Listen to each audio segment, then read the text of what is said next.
Oke, Assalamualaikum warahmatullahi wabarakatuh. Selamat malam pemirsa dimanapun Anda berada. Senang saya rasa bisa berjumpa kembali bersama saya Agustiada, dan selama 60 menit ke depan kita akan bersama narasumber pastinya. Dan kali ini ataupun pada malam hari ini kita juga akan membahas untuk topik motivasi generasi muda menjadi caleg. Nah, Anda juga nanti dipersilahkan untuk menelpon yang memiliki pertanyaan ataupun saran ataupun juga masukan untuk kedua narasumber saya di malam hari ini. Silakan nanti di segmen kedua dan juga segmen ketiga kami akan membuka line telepon interaktif. Nah, pada malam hari ini motivasi generasi muda menjadi caleg. Langsung saja saya sudah bersama Bapak Erlanda Juliansyah Putra SHMH. Selamat malam dan juga assalamualaikum Bapak Erlanda. Waalaikumsalam. Agak-agak gugup saya ini karena memang sosok dari Erlanda ini sendiri sekarang banyak diminati oleh kaum perempuan ya. Kaum mama juga. Nah, dan selamat datang, assalamualaikum untuk Bapak Afdal Khalilwah Muklis BSC. Waalaikumsalam. Apa kabar Pak? Sehat, alhamdulillah, selalu sehat, gembira. Amin, alhamdulillah. Nah, kita bertiga di sini anak-anak muda yang nanti juga akan membuat sebuah perubahan untuk kebaikan Kota Banda Aceh khususnya ataupun Aceh ya. Baik, nah perlu saya informasikan juga nih pemirsa bahwasanya Bapak Erlanda Juliansyah Putra SHMH ini dari caleg DPRA Dapil 1 fraksi Partai PKS. Betul ya, dan Bapak Afdal caleg DPRA Dapil 1 fraksi Partai Golkar. Nah, ini berbeda sebenarnya, tapi saya yakin sekali visi misi Anda berdua ini juga sama ya, bersaing secara sehat atau saling menggenggam tangan secara erat ini. Bagaimana Pak Erlanda, silakan. Kalau kita bersaing pasti secara sehat ya. Dari segi warna baju aja kan putih kuning ya. Kayak ini bungung jempa ya. Bungung jempa, putih, betul. kuning, jambu merah jadi bungung jempa. Jadi kita memang anak muda ini ingin menghadirkan suatu iklim kondusif politik yang memang harusnya sejuk ya. Dan juga memang kita kepingin kalau bisa memang anak muda ini memberikan warna baru lah di perpolitikan. Jadi agak lebih greget lagi ya. Kalau Pak Afdal ini pertama kali Anda langsung terjun menjadi caleg Ya, dan ini langsung nggak tanggung-tanggung DPRA ya. DPRA. Targetnya ini luar biasa sekali. Apa yang memotivasi Anda untuk langsung wah saya harus ini mengambil start duluan ini? Ya, dasarnya memang kita kan pengen membuat satu perubahan. Yang mana hari ini paradigma teman-teman anak muda, suasana-suasana milenial itu sangat mendukung untuk kita anak-anak muda berjuang untuk naik DPRA. Pastinya memang kita termotivasi karena memang banyak masih masalah-masalah anak muda. Yang saya yakin persentasenya anak muda jauh lebih besar daripada orang-orang tua kita. Jadinya ya peluang besar bagi kita, semoga juga Allah memberikan anak-anak muda juga saling mendukung sesama yang muda. Baik, kalau Pak Erlanda menurut Pak Erlanda adalah ini memberi warna yang baru. Kalau Pak Afdal mengatakan ini harus ada sosok yang pemuda agar lebih fresh lagi ini ya. Baik, nah pemirsa, pesta demokrasi dalam pemilu 2019 ini tinggal beberapa hari lagi ya, tepatnya tanggal 17 April 2019. KPU sebagai penyelenggara pemilu juga sedang ataupun sudah mempersiapkan semua proses tahapan pemilu agar dapat berjalan dengan baik dan juga sukses. Para caleg ya, yang terutama pada malam hari ini Bapak Erlanda juga Bapak Afdal sudah mempersiapkan diri agar dipercaya dan dipilih oleh rakyat. Amin, mudah-mudahan ya. Pasca penetapan nomor urut dan setiap caleg mendapatkan nomor urut tetap dan kini sedang bertarung untuk memperoleh suaranya ya. Saya yakin sekali anak-anak muda luar sana nih mungkin teman satu letting, adik letting, satu alma mater bisa langsung menelpon ya. Bagaimana melihat anak-anak muda ini, apakah juga di zaman kuliah ini adalah sosok yang memang kritis terhadap pemerintahan ya. Pak Erlanda, nah saya salah satu warganet yang sering memantau sosmed Anda, salah satu adalah Facebook. Nah, di mana Anda ini kan sosok anak muda. Kita singkirkan dulu visi dan misi Anda nih Pak Erlanda. Tapi yang ingin saya tanyakan, yang menarik dari sosok Anda ini seperti apa sih? Tentu kalau dikatakan yang menarik dari sosok saya kan agak susah ya. Penilaian ini kan pasti masyarakat menilai ya. Cuman saya berpikir bahwa kita ini masuk di zona yang berbeda sekarang. Iklim politik yang memang sebenarnya kondusif untuk anak muda. Karena kita latar belakang background adalah sebagai seorang aktivis, maka tentu kita kepingin membawa suatu pesan aspirasi daripada masyarakat itu untuk bisa kita perjuangkan. saya dan Bang Afdal ini kita sama-sama seorang organisatoris ya, dan kita memang punya tekad dan niat ingin memberikan kontribusi pemikiran untuk masyarakat Aceh gitu secara luas kan. Karena dekade waktu paling tidak pemilu 2009, 2014 dan 2019 ini jauh berbeda.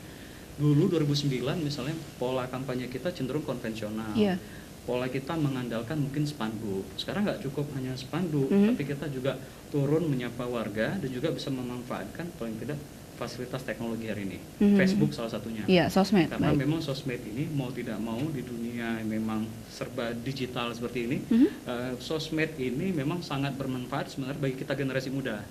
Menghemat kos yang harusnya kita keluarkan lebih besar.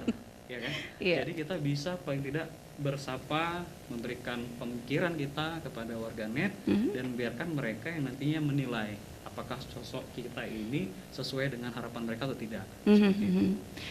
Nah, Pak Erlanda masih muda, tapi ini sasaran Anda adalah emak-emak milenial di Facebook, betul ya begitu ya Pak Erlanda ya? Kenapa harus emak-emak milenial? Tentu ini kita melihat diferensiasi daripada kalau kita karena anak muda kecenderungannya lebih dekat sama pemilihan kira-kira arsirannya seusia, kalau seusia di atas itu. Dan ibu-ibu ini sebenarnya memang mereka ini kan kaum yang memang harus kita perjuangkan paling tidak. Mereka ini bahkan untuk partisipasi politik 30% angkanya diperuntukkan untuk perempuan, itu untuk memberikan keseimbangan dari warna demokrasi. Betul. Kita kepingin paling tidak di suara emak-emak ini ya, kita ingin perjuangkan apa sih yang sebenarnya mereka inginkan.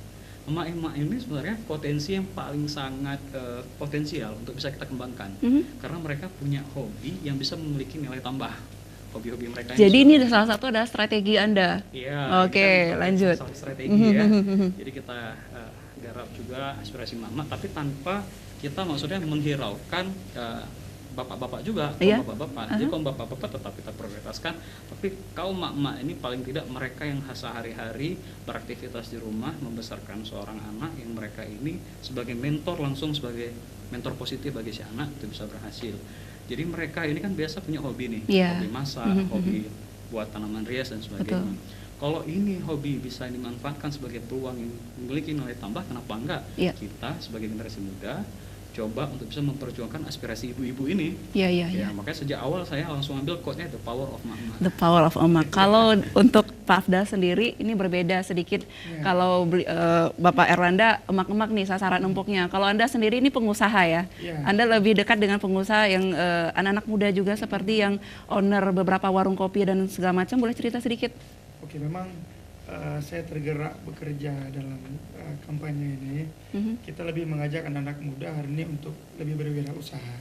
Karena saya mungkin bisa mewakili anak muda menerima aspirasi teman-teman yang mana hari ini saya lihat permasalahan-permasalahan di kota itu permasalahan yang besar itu pengangguran. Jadi saya juga tergerak gabung di Partai Golkar dan diusung untuk DPRA itu juga untuk memperjuangkan mereka supaya bisa mengajak mereka untuk mewakili anak-anak muda dan memperingankan beban orang-orang tua semua menjadi wirausaha. Yang pastinya saya ingin menjadi sedikit contoh bagi teman-teman anak muda bahwa hari ini eranya pengusaha. Jadi pengusaha muda juga sangat digalakkan. Yang pastinya saya bekerja hari ini pastinya untuk menjawab permasalahan-permasalahan itu yang ada. Jadi makanya saya berjalan hari ini juga membuka sedikit program-program wirausaha. Kita ajarkan mereka untuk termotivasi menjadi pengusaha dan bisa memandirikan diri sendiri dan ikut mendirikan sesama. Jadi Anda secara tidak langsung menjanjikan anak-anak muda ini jika mereka ingin mau bergabung dan memilih partai dari Golkar, mereka dijamin akan mendapatkan setidaknya modal dan untuk agar usaha mereka lancar begitu? Ya, insya Allah memang kita dari Golkar juga sebagian besar caleg-caleg yang diusung itu memang sebagian besar dari pengusaha. Kebetulan alhamdulillah Partai Golkar mempercayai saya sebagai pengusaha muda juga berjuang. Yang saya hari ini sudah coba berbuat, kita ada bentuk satu komunitas yang namanya usahateman.com. Hari ini saya yakini anak-anak muda ini kan masih sedikit krisis kepercayaan. Jadi saya nggak mau dibilang wah ini caleg-caleg muda ini hanya memberikan harapan-harapan. Nah, jadi sebelum saya terpilih saya sudah buat satu komunitas usaha teman.com namanya, yang mana kita udah siapa yang menjadi relawan saya, relawan teman-teman, kita langsung mengajarkan mereka untuk berwirausaha. Dan juga kalau untuk hal-hal modal-modal kecil, saya mempersiapkannya itu dari segi pribadi. Dana dari pribadi begitu? Dari pribadi. Contohnya ada teman-teman muda yang kepingin ikut menjahit contohnya. Iya. Ingin menjadi pengusaha konveksi. Hari ini saya kasih bahan-bahan ke mereka untuk mereka bisa belajar menjahit, dan kita motivasi, kita menjadi mentor langsung bagi teman-teman muda untuk mereka betul-betul menjadi wirausaha. Yang pastinya nanti ke depan, kalaupun kita insya Allah terpilih, itu juga mempermudah kita mendengar aspirasi teman-teman dari komunitas-komunitas yang udah kita bentuk. Nah, ini seru sekali nih pemirsa, di mana ini emak-emak, the power of emak-emak ya, Bapak Erlanda juga Pak Afdal ini lebih cenderung ke anak-anak muda yang mau berwirausaha ya. Baik, sasarannya juga tidak masalah, sama-sama positif, memajukan yang pastinya aspirasi dari emak-emak juga harus didengar ya, begitu ya. Baik, kami akan segera kembali pemirsa, jangan kemana, tetap di Special Talk Show.